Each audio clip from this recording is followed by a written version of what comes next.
Hello, everyone. This is the Exceptional Educator's Guide, the 4-in-1 course for all educators. You may be a parent right here. This is also for you. Now, Module 1 will be dealing with the uniqueness of each child. Module 2 will be dealing with Know Your Learners. Module 3 will be dealing with etiquettes of an exceptional educator. And then Module 4, Classroom Management. Okay. Now you should already have or you'll be getting two of my e-booklets. That's the winning class and the model that's the exceptional model for all kinds of learners. Okay, so welcome. Let's take a ride together. Now, um, the insignificant yet significant details that are poignant blueprints to help you raise geniuses that are indeed leaders of tomorrow. Now, your life as an educator is not just to teach children in your classroom and then you get away with it, or act as you please, or just for the fun of receiving your pay. There's more to raising the leaders. Okay, first and foremost, let me tell you a little about me. Now, I have been an educator for over a decade. I've had the opportunity to teach all kinds of learners, those with special needs, those that are fast, those that are slow, those that are up and down. You know, there's some children in your classroom that give you some form of headache where you're done, you're wondering, like, what can I do? What can I do to handle this child, right? So I've had the opportunity to handle several kinds of children as learners in the classroom, and I've had opportunity to see different kind of educators as teachers within the school environment. And you see those who are overwhelmed, you see those who are good. They're also great educators I've had opportunity of meeting. And then through application of different methods, I've been able to harness or rather learn certain blueprints that work in the classroom. Now, first and foremost, we'll be dealing in this course on knowing your learners. You have to know them for you to be able to impact them positively.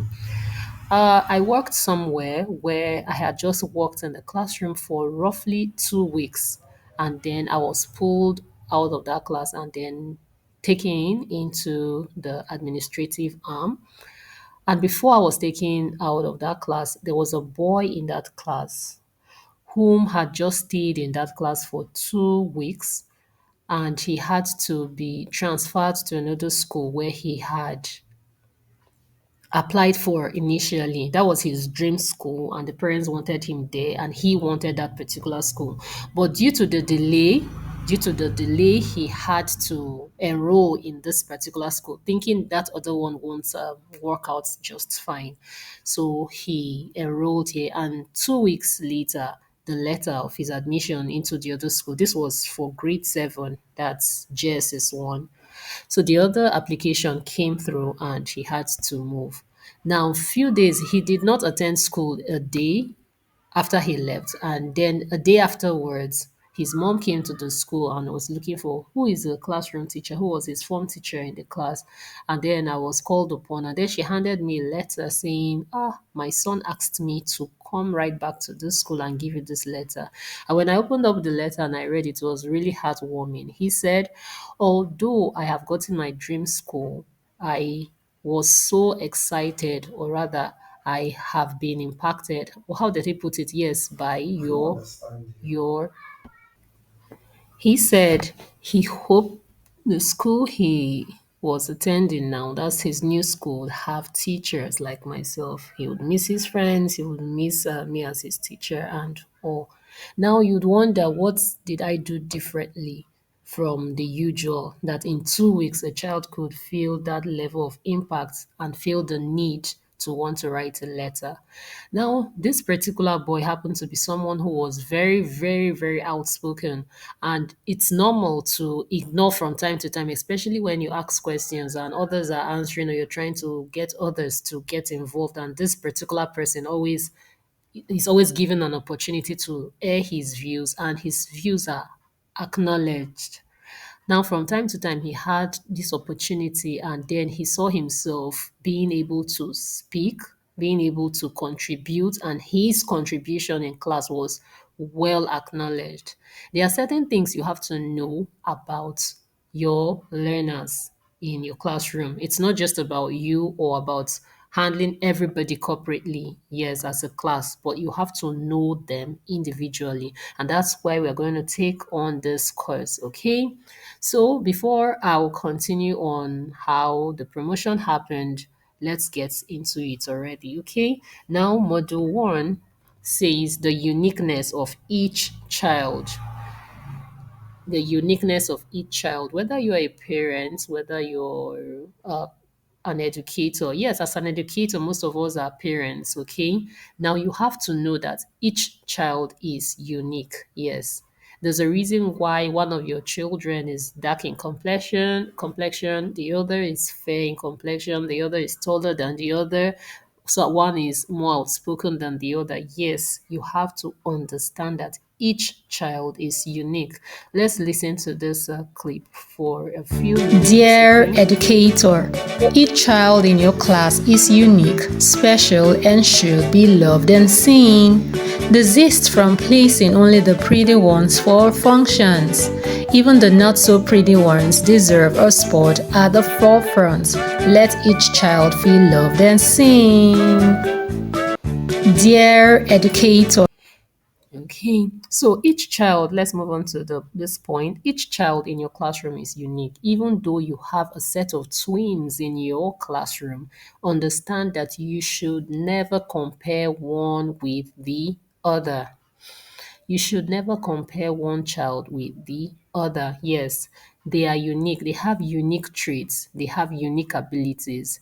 There's no need saying, "Oh, you're so slow. Oh, you're so dull. Oh, you're this or that." You don't need to compare them. The same way one is dark, the other is fair. That's how God has gifted them uniquely. So when you are dealing with them, you have to know them. That's why, for a start, if you are a new educator here, when you get into the classroom, you have to know them by name. Yes, you have to know their names. You have to know their favorite, maybe favorite food, their preferences, what they like to do, their hobbies. You have to know them and what makes them unique, okay? When you have a knowledge of the uniqueness of each child in your class, it sets the pace for you to work with them individually and collectively, right? Okay. Now, what's the next thing to do?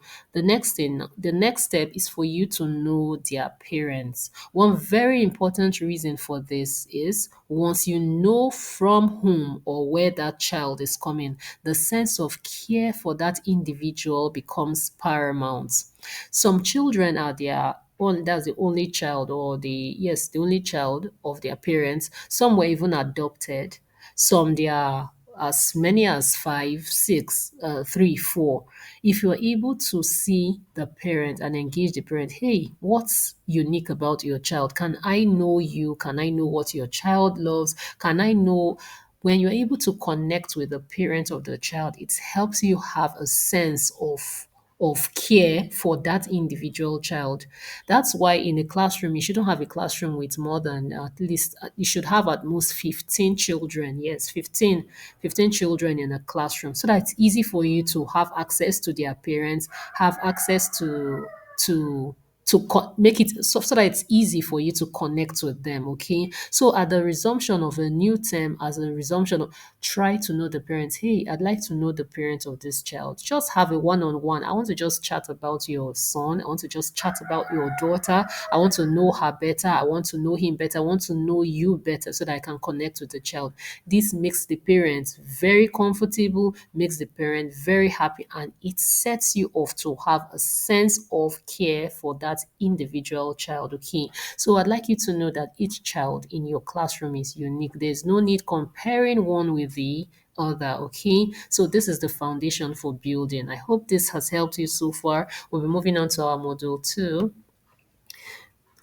Thank you for listening and thank you for participating in this module 1. Okay. All right. Ciao, ciao.